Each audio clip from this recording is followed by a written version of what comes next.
Well, let me tell you something, brother. You want to talk about your elite wrestling entertainment. You want to talk about Bullet, and Arcadius, and Damien, and Eddie Ryan, and all this supposed elite. Let me tell you something, brother. They have nothing on Clive Jackson, brother. And I'll tell you something, man. Just because COVID-19 has kept me out of the training, that is not going to stop Jackson Mania from running wild. And what you gonna do when Clive Jackson and the 24mm pythons come for you, brother? I better stop this impersonation before I eventually say something I'll regret, like the person that I am imitating often does. Hey everybody! So today I wanted to talk to you about something that's become very near and dear to me, and hopefully in doing so will inspire some of you to pursue things that maybe you've thought about in the past but for some reason or another haven't seen through. I mean, obviously with the current pandemic, I mean, that's holding everything back, but once this is over, hopefully this will inspire some of you to try pursuing some of those things you've always thought about. So I mentioned this in the video I did promoting the fact that I do commentary for Elite Wrestling Entertainment, that the whole reason that came about is because I myself have started training to become a professional wrestler, and that I'm a student in the Al Snow Wrestling Academy that's here in the UK.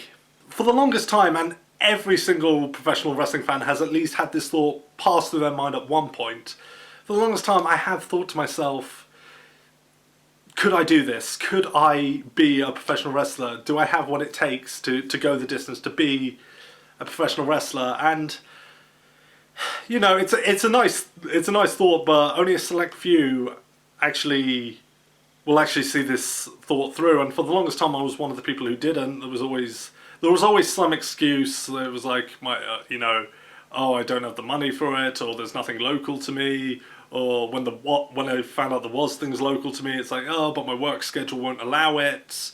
I'm not in a stable place mentally and all that. And, you know, 1,000,001 excuses as to why not to do it. But then last year, just a couple of months before my 29th birthday, I started thinking to myself, well, you know, I'm going to be turning 29 in a couple of months, and then next year, or, well, it'll be this year now, I'm going to be turning 30. I'm not getting any younger. I know where there's an academy where the journey is doable for me. I'm in a more stable place in my life now. I can afford it. Let's go for it. I'm not getting any younger, because if I try this and I fail, at least I can say I tried. And that was my mentality going in. It's like, right, I'm going to do this. I'm going to do it to the best of my ability, see how far I go. But, you know, when you try anything, there's going to be the possibility of failure. That's unavoidable in anything. But, you know, if I try it and I fail, it doesn't work out, I find it's not for me, at least I can say I tried. And if nothing else, it will give me a better respect for the industry and what, you know, the people who I watch wrestle, you know, give me great respect for what they go through. So I went down to the Al Snow Wrestling Academy, I got to know everybody, I signed up and I began my training, and boy, I knew it was going to be tough, but I mean, this was far tougher than anything I could have prepared myself for. And again, I knew it was going to be tough, I knew it wasn't going to be easy. I mean, if you're beginning wrestling training and you're thinking this is going to be easy, you shouldn't be doing it in the first place. But, you know, I went into it and this was far harder than anything I could have possibly prepared myself for. But as time went on, I actually found I was enjoying doing this. I knew it was intense, but it felt worthwhile, and it felt like I was really accomplishing something. You know, I was starting to get fitter, and as I was getting fitter, I was getting better in my mental health.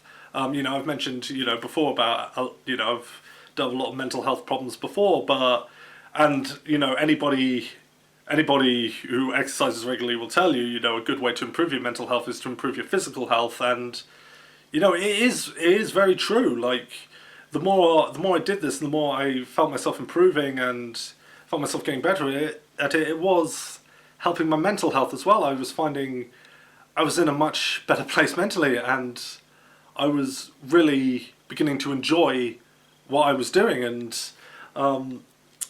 you know, as I did it, as I got better, I just, yeah, really felt like this is something I'm enjoying. This is something that I really feel like I'm accomplishing something and I'm gradually getting better, you know? I'm still nowhere near the level of being ready to wrestle a actual match just yet. As far as training goes, I'm still only a beginner, but at the same time, you know, I still feel like I've come a long way since I started, and unfortunately, because of the current pandemic, I'm currently not going to be able to get any closer for a while because everything's had to be put on hold. Thank you for that, COVID. But for the time while I was there, it really felt, it was life changing. I felt everything about me was changing. I was happier. I was getting physically better. I was, you know, inspired to work out more because, you know, the trainings are well and good, but if you're not physically fit, you know, in yourself, then the training can only take you so far. You know, I knew I had to improve myself, you know, physically. So, you know, I was joining a gym and starting to work out there and you know, get myself physically fitter. So that in turn would help my performance. This became something that I wanted to do. This became a drive in me that, yeah, I want to do this. I want to get better. I want to be in there in the ring with those guys in EWE. I want to, you know, go on, you know, I want to be a part of the independent circuit. I want to hopefully maybe someday go to one of the major promotions like, you know, New Japan, Ring of Honor, Impact, AEW, maybe even WWE if, you know, they get their act together. But yeah, this became something that I wanted to do, something I wanted to see through. But not only was I finding that I was really enjoying, you know, the sport and really enjoying the art of wrestling and finding all that I had to learn there really and truly fascinating, I was also finding that I'd found a place where I feel like I belong, like among the people there. Like, I've always felt like kind of an outsider in life, like due to my autism and other things. You know, in regular society I've always felt like kind of an outsider, but here I really found like I found a place where I belong, like among the people there. Like, it didn't matter who you were, how old you were, where you came from, blah blah blah. It didn't matter. Like, you know, we all just kind of clicked together there, and it almost became like a family in a way. And it still is like a family there. Like, I still keep in contact even during this pandemic with my fellow students there, and I've really found a place where I feel like I belong because, well, I think everybody there, I think we're all kind of outsiders. I think we're all kind of the people who could never quite fit in with normal society, and I think that is what leads us all to getting along so well. So yeah, I'd not only, you know, found a place where, you know, I felt like I was accomplishing something in myself and growing better in myself, both physically and mentally.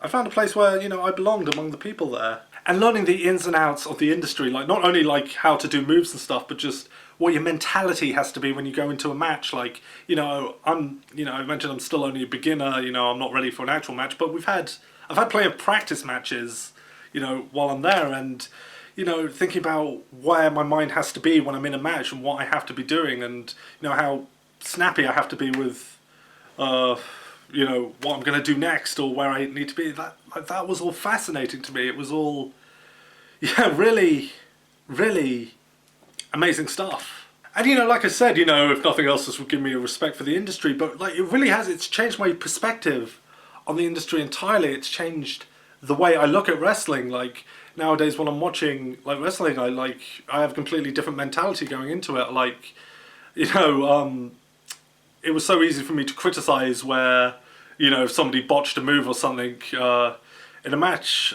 or whatever, but now, you know, I can view it with a bit more sympathy in mind. Like, you know, okay, they botched it, that looked bad, but I also, you know, myself know that these things aren't as easy as the pros would have you think. You know, it's not as easy as they make it look.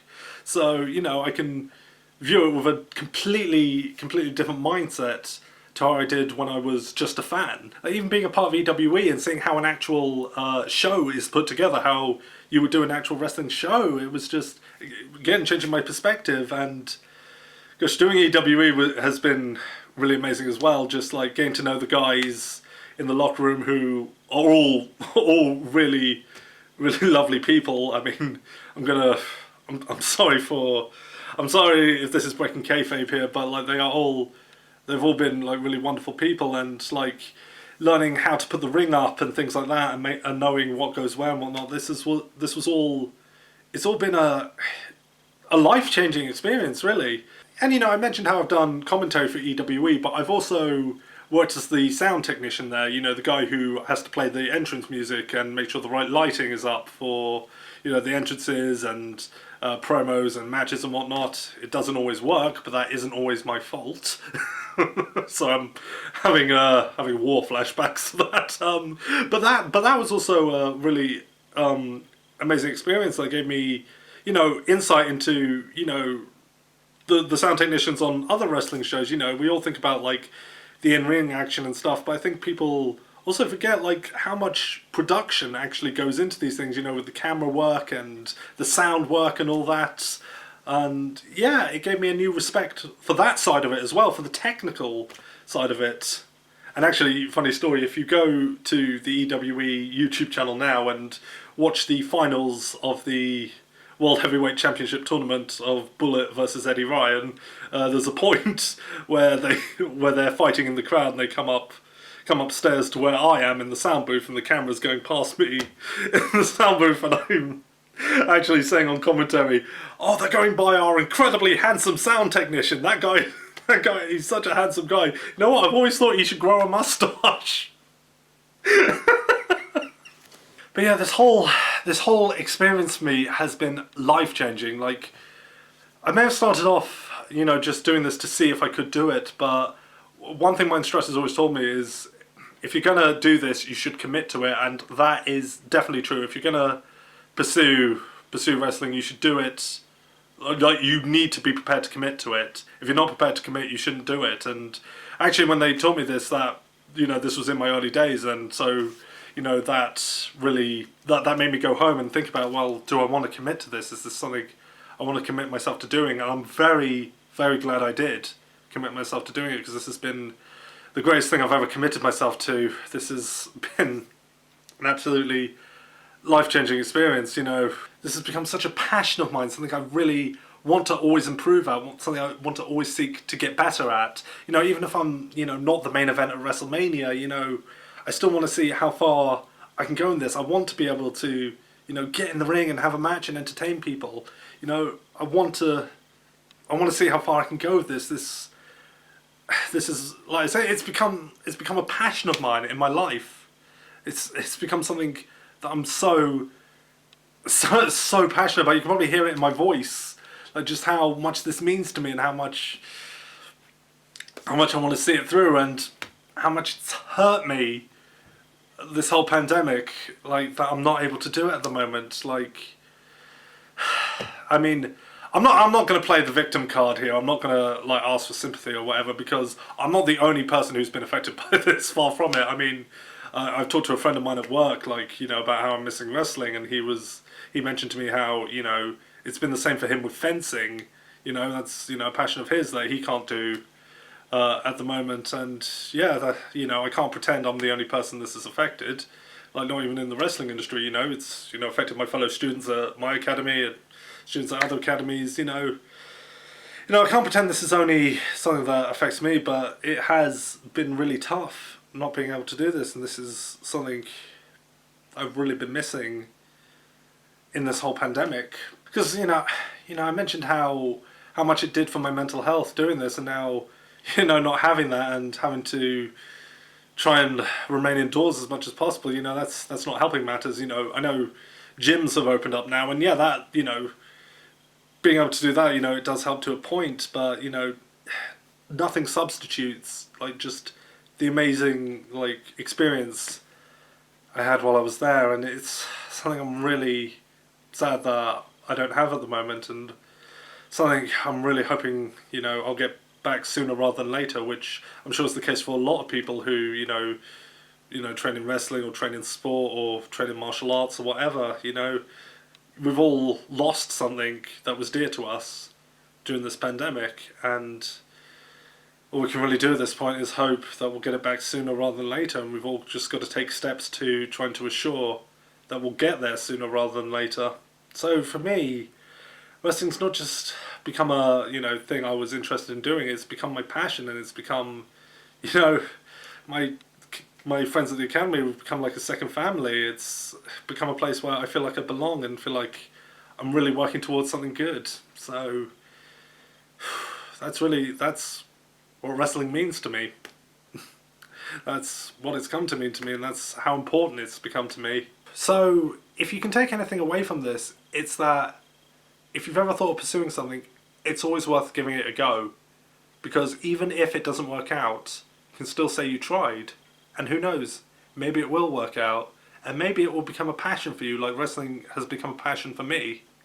Maybe you'll find it's somewhere you finally feel like you belong, and really feel like you accomplished something. So always try, is what I'm going to say, but always be prepared to commit as well. You should not like try pursuing anything if you're not prepared to commit to it. So always, do be willing to try, but also be prepared to commit. And yeah, I hope if any of you can take anything away from this, it's the inspiration to pursue something you've always thought about doing. And if any of you are going to even think of asking me, but isn't it all fake? Well, let me tell you something, brother. I can tell you stories where it was most certainly not fake when it was done on me. Like, one of my favourite stories out of training alone is the first time me and a couple of other students were learning the sleeper hold, and I got legitimately choked out with it. Like, literally, it was no one person's fault. Like, the person who put it on me put it on a bit tight, and I didn't move my neck in the right way, and I actually ended up throwing up as a result, and that was not fun. That was not a fun experience. Nobody enjoys throwing up. So yeah, don't let me hear you say, isn't it all fake, because I will have a story for you to counter that. Oh gosh, that was that was funny looking back on it in hindsight. It wasn't a fun experience at the time, but it's something you just got to look back on and laugh.